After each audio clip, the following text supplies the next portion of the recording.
Vous contrôlez, lui, un garçon muet se levant dans ce qui s'apparente à une forêt pour le moins étrange. On est tout de suite pris d'assaut par notre petite taille ou alors la grandeur de notre monde et l'hostilité angoissante omniprésente de ce dernier. Mais on a juste à se rappeler du nom du jeu pour savoir plus ou moins où l'on est. Dans les limbes. Et c'est assez cohérent, sachant que d'après ce que j'ai compris, il y a deux types de limbes. Le limbe des patriarches et le limbus puerorum, qui reçoit les enfants morts n'ayant pas encore reçu leur baptême. Selon Augustin d'Hippone et Wikipédia, les enfants morts n'ayant pas encore reçu leur baptême sont voués à l'enfer, ce qui pourrait en partie expliquer le monde dans lequel on se trouve. Mais tout cela ne reste que des suppositions et interprétations de ma part. On va y revenir. Notre petit bonhomme avancera donc de gauche à droite à travers les décors pour une raison pour le moment inconnue. Le jeu étant un platformer réflexion, on ne va pas juste courir sans embûches, bien au contraire, car pour avancer, il faudra résoudre des énigmes et vaincre des ennemis. Des ennemis dont le plus populaire... Bref, l'une des plus grandes forces de ce jeu, c'est son ambiance. Elle est plus que réussie, et ce, grâce à beaucoup d'autres éléments eux-mêmes maîtrisés qui font un tout. Et la première chose qui frappe... hormis cette araignée, parmi ses points, c'est sa direction artistique. Elle est caractérisée par une image en noir et blanc, un léger grain à l'image en plus d'une certaine accentuation des lumières. Et en plus de tout ça, il y a juste des sons d'ambiance et aucune musique. Ou alors elles sont très discrètes. Et l'ambiance anxiogène peut aussi être plus ou moins accentuée selon l'histoire que vous allez inventer. Le jeu pousse à créer un scénario pas très joyeux, faut le dire. L'objectif, on le devine, il faut retrouver la sœur de notre perso.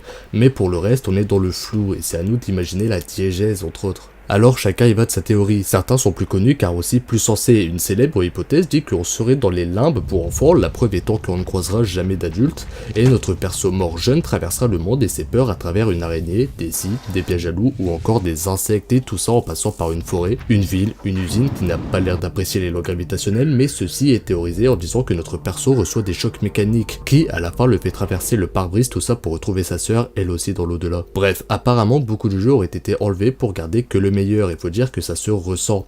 Déjà, Limbo se termine vite, d'autant plus si vous l'avez déjà fait, mais en plus de ça, je trouve que les situations se finissent bien rapidement. Par exemple, l'araignée, on finit par le vaincre après 20 minutes de la première rencontre.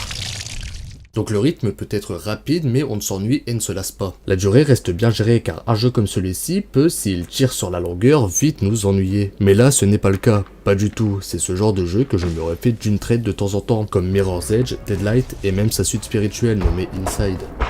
Limbo a été fait par des perfectionnistes. Et ce qui me fait dire ça, c'est que pour un aussi petit jeu, ça leur a pris plus de 6 ans pour le sortir. Playdead, le studio derrière, ont commencé à travailler dessus en 2004, avant de le sortir en 2010, après l'avoir dévoilé 4 années plus tôt. C'est-à-dire à quel point ils voulaient commencer fort. Et c'est réussi, d'autant plus pour un premier jeu. Ils sont beaux être débutants, ils connaissent bien leur domaine. Et ont eu de super idées pour ancrer le joueur dans ce monde angoissant. Un monde morose, où on a l'impression que tout veut notre mal, des créatures aux objets en passant par les décors écrasants. Qu'ils soient au premier ou second plan, on a beau être dans un jeu en 2D, malgré tout il y a quand même une sensation de profondeur qui donne une certaine vie à tout ça.